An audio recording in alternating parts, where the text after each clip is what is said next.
Chemists, and as part of the ACS Student Chapter Chemistry Career video series, I'll be interviewing Miss Joy Ng from A-Star. So Miss Ng, can you briefly introduce yourself and tell us more about what you do?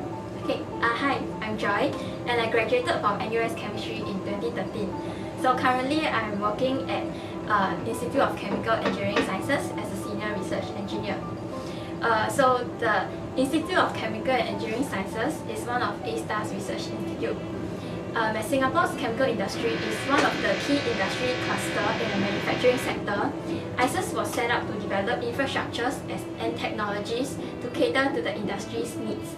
So the research activities in ICES can range from small exploratory projects all the way to process development and optimization for the industries.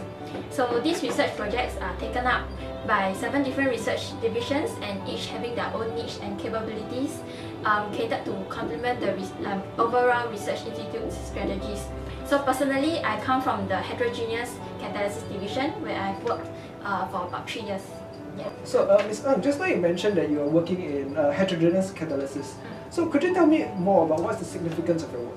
Okay, maybe you guys are not very familiar with what heterogeneous catalysis is, so I'll give you an example of how it is used in the industry. So heterogeneous catalysis is widely used in the production of industrially important chemicals. So for example, the production of the sulfuric acid is produced using vanadium oxide catalyst via the contact process. So in my work, I'm actually improving the catalyst which is used in the industry. So when I improve a catalyst, it can come in several aspects.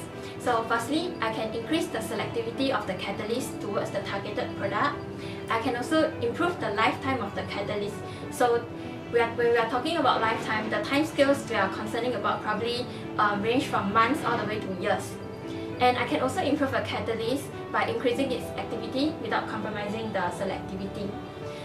So when the activity of the catalyst increase, this will overall lower the energy consumption of the process, and from the industry point of view, this provides a huge advantage in terms of lowering the overall manufacturing cost.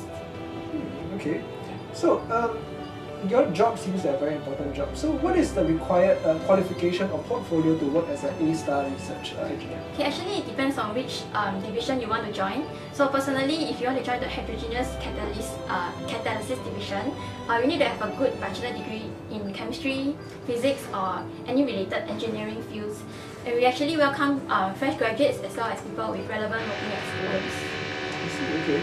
So going back, right, you mentioned that you graduated in 2013 and you did chemistry. So which NUS modules did you take that you found most useful in allowing you to decide that you want to do heterogeneous catalysis?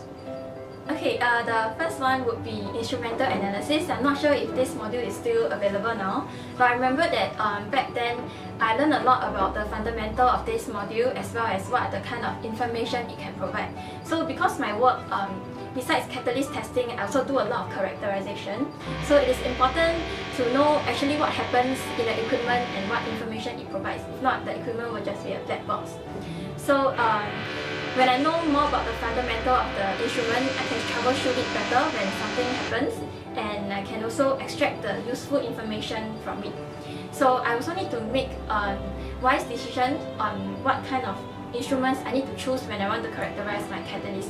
So take for example, I want to understand my catalyst only at the surface layer, where really that's where all the active sites are. I will need to avoid instruments that give me information about the bulk. Yeah. Another module will be definitely FYP, because FYP, besides teaching me the technical skills such as instrument operation, doing literature review, presentation, slides and all that, it also teach me how to manage my time, how to plan experiments within the stipulated time frame, teaches me how to manage stress and deal with failures along the way. So these are things that we don't usually learn in common NUS modules, but they are part and parcel of working life. And another aspect that's special about FYP is the mentoring process. So I remember that 3 years back I was mentored by 2 senior PhD students. So I was inspired by how they constantly pass knowledge and skills to me, and also offer me a lot of suggestions, whether is it pertaining to the project and sometimes even out of the project. So now, fast forward 3 years later, I'm actually required to mentor poly students and also uni students in their project, and I also hope to inspire them the same way. What kinds of qualities is A-Star looking for when they are hiring students or people? Okay, maybe I'll speak for my division, because our job requires a lot of lab work every day. So definitely during your undergraduate studies, if you have some hands-on experience working in the lab, whether is it through FYP, UROPS, research attachment is definitely going to come in very useful. And it's good to have some basic knowledge on how the equipment works and what kind of information it provides. And on the soft skills part, you need to have good oral and written communication skills, because you'll be required to write reports and give presentations. And most importantly, because we are a research institute, we are looking for people who are innovative, motivated, and definitely willing to learn. I see. Describe to me like a day's work. Okay, so in my project, I'm in charge of the catalyst testing as well as the characterization. So every morning when I step into the lab, do a system check on my reactor and the GCs to make sure that they're in working condition. So the reactors actually evaluate how the catalysts perform in the reaction, and this usually happens overnight. So when I step into the lab, after everything is okay, then I'll analyze the GC data to see how the catalysts perform, and sometimes I'll fine-tune the process parameters to see how the catalysts perform under different types of conditions. So besides meddling with the reactor, I also need to carry out characterization studies to understand how the catalysts activate, deactivate, or what happens at the surface layer. So the type of instruments I mainly deal with, you are probably quite familiar. It's like SPS, SEM, TEM, ICP, and so on. Yeah, so y'all can learn more about these instruments if y'all want to join us. Then on top of this, every week we are required to submit reports and prepare meeting slides as well, so that we can update the project's progress. Yeah. But during the project startup phase, things are more exciting. So what I'm in charge of is to design and build reactors that's tailored to the reaction of interest. Then there's also a lot of liaising to be done with the vendors, like telling them what are the types of specs I need for my reactor and so on. Yeah, so that pretty sums up the day. Okay, so it's just more than just the science. Yeah, it's more than just lab work, definitely. Okay, so now most people think about a research engineer as somebody who's just staring at a reaction chamber or something like that. So, but I'm pretty sure it's more than that. So, what kind of difficulties do you face as a research engineer? Okay, the type of difficulties I face, right, is definitely quite similar to what all of you face when you all do a FYP, which is the reproducibility of data.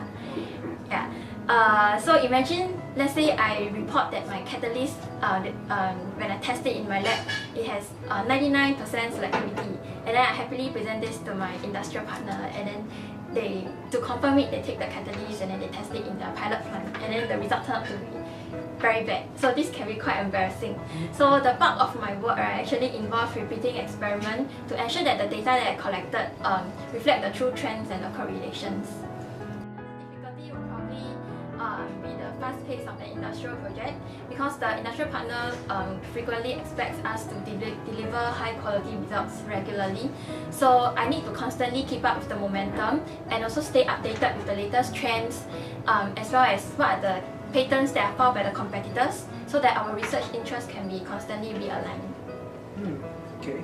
So, more about the working atmosphere. Yeah. So, what do you think about the working atmosphere? Is it more like office environment where there's a lot of stress, or is it more relaxed like a startup? So, and about that, do you like your working environment? Okay, briefly talk about how we work here. So in ICES, right, all the projects are taken up by individual teams. So each team consists of a few research engineers and scientists. So the research engineers will mainly deal with the lab work, data analysis, whereas for the scientists, they are in charge of writing grants, proposals, reporting the results to the management, and also liaising with the vendors. So personally, I really enjoy working as a team, because we all come from different backgrounds, and there's always a lot of things to learn from each other.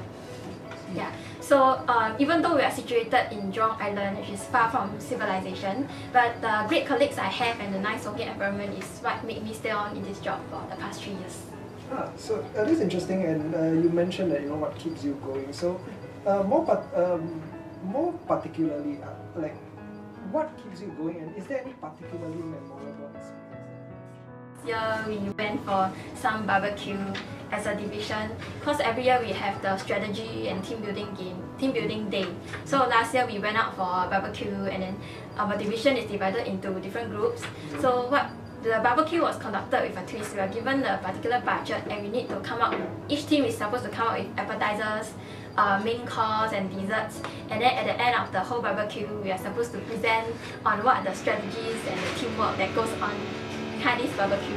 So I thought it was quite fun, and we get to see I got to see how my colleagues are like in shorts and outside the lab setting, and everybody really enjoyed despite the hot weather. Okay, well, we think, okay. So now, most people think about chemistry, or rather when you say chemistry, most people think about they go towards like either organic chemistry or that kind of thing. So what made you specifically choose your path? Okay, firstly because ever since I did my UROPS project and then all the way to FYP, I've been working on materials science. So I really enjoy studying the material as well as finding applications for it. So definitely joining the heterogeneous catalyst division is what I enjoy. I chose this career path because I enjoy doing hands-on work a lot and enjoy working in the lab. And also most importantly is that this job allows me to directly apply what I've learned from my undergraduate studies into creating positive contributions to the industry. And also for a fresh grad, right, I think this is a very good starting point and a learning point because in my job I really get exposed to a wide range of equipment, and I also get to try a lot of different industrial projects. So from doing the projects, right, you will get to understand what are the different working culture, what are the needs and interests of the different industries. I see. Okay, so quickly, right, who do you think should take this kind of path? Is your job a job that is for everybody? Will everybody be like, want to do like, heterogeneous catalysis? If you're interested in research and enjoy doing your FYP and UROPS, then definitely this is the job for you.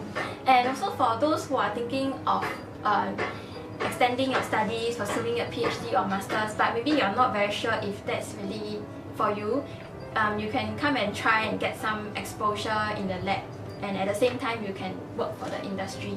I see, okay. But definitely, I feel that this is not a job for everyone because you've got to be interested in solving technical problems every day.